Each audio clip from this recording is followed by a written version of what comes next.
आणि नोटाबंदीच्या निर्णयाला आज 50 दिवस पूर्ण झालेत। उच्च न्यायालयातल्या वकिलांना या 50 दिवसांमध्ये काय काय जाणवलं, त्यांचे अनुभव कसे होते जाणून घेऊया।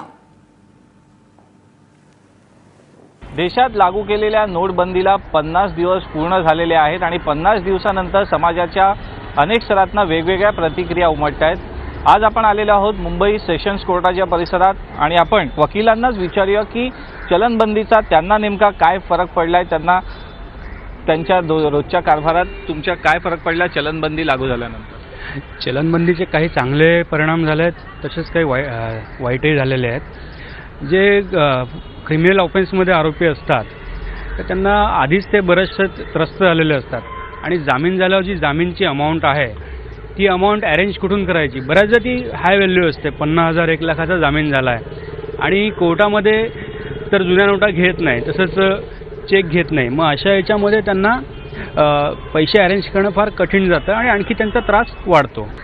फरक तर दोन्ही साईडनं पडलेला आहे। फक्त असं आहे की आमचं वैयक्तिक म्हणाल तर आमच्या इन्कमवरती थोडा काही दिवसापुरती परिणाम झालेला आहे। म्हणजे क्लायंट्स म्हणतात की बाबा साहेब थोडं थांबा, आणखी काही दिवसांनी पैसे घ्या, पण ते मिळतील, काही प्रॉब्लेम नाही आहे। पण चांगला फायदा म्हणाल तर असा झाला आहे की चंगळवाद, पैसे कमी झाल्यामुळे चंगळवाद कमी झाला आणि त्यामुळं कोर्टामध्ये असलेले जे क्रिमिनल नवीन केस वाढत होते ते थोड़े कमी झाले, हा चांगला फायदा है। जैसे मेरा मानना है कि जैसे 138 के केसेस में जैसे कोर्ट में कुछ अमाउंट पे करना होता है, जैसे आपका 25 लाख का अमाउंट है तो 60 से 70 हज़ार रुपया कोर्ट में होता है।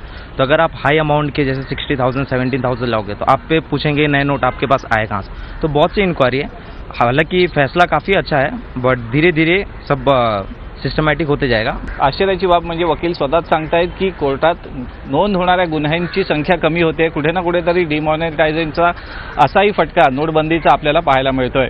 अमेय राणे, एबीपी माझा, मुंबई।